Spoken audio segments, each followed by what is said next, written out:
Back in case you're just joining us, Moneyline with Nancy. We're looking at the overall state of the economy with the latest GDP numbers released from the National Bureau of Statistics on Monday.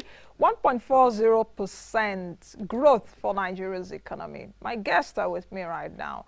To my immediate right is Professor Ken Ife, the Chief Economic Strategist at NEPAD. Good morning, Prof, and thanks for joining us. Good morning, thanks for inviting me. CHIJIOKE Ikechukwu is the Director General at Abuja Chamber of Commerce. Welcome to you. Thank you very much, Nancy. And thanks for joining me. Thank you. Let me start with Prof. The GDP numbers, you've seen them. You've seen all the numbers, that's what I mean. The overall GDP numbers, non-all sector contribution, all sector. Talk to me about your analysis. When you read the whole report, what do you think? It's really a mixed message, to be honest with you. Well, on the face of it, a growth from the revised growth from 0.72 to 1.4 is positive. Some category of investors, foreign investors, will rejoice at it, but not all, because when you now disaggregate the data, you start seeing some surprises. The agriculture, the three major components of GDP are agriculture, industries, and services. Services took a big hit. Manufacturing sector as a subsector in the industry was in negative territory.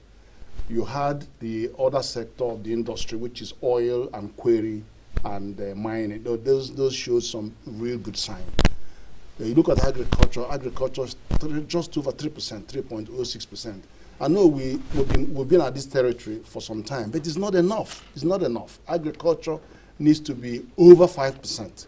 Because population growth is 2.45%, urbanization growth is 4.85%, you must have agriculture ahead of that growth number for it to actually dent the figure.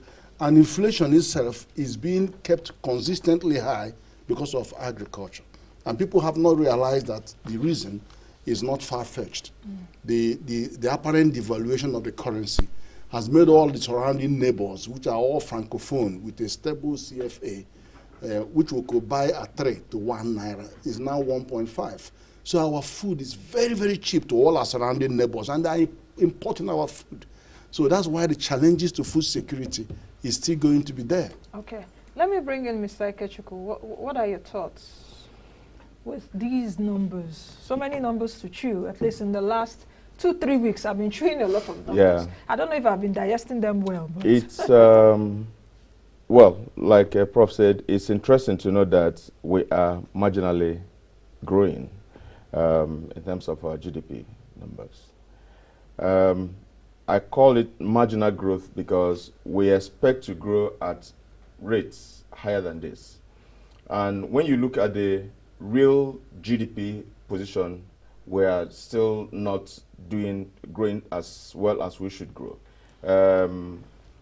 Of course, like we observed, when the PMI is showing a positive growth, and you're also seeing that that which is supposed to represent what is happening in the manufacturing sector is not showing the real position of manufacturing.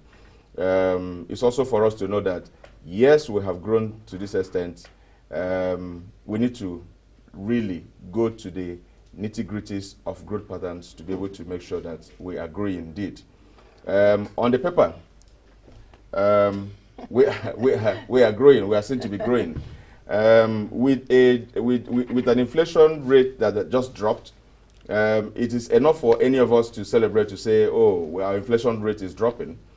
But again, you also see that if we compare with some countries like Venezuela or countries like South Sudan, of course, we will celebrate. But when you also look at many smaller African countries that have inflation rates lower than 10%, you will just wonder why ours is as high as that, and what we need to do to make it that low as desired by the country, in order for us to have the effect trickle down on the citizens of the country.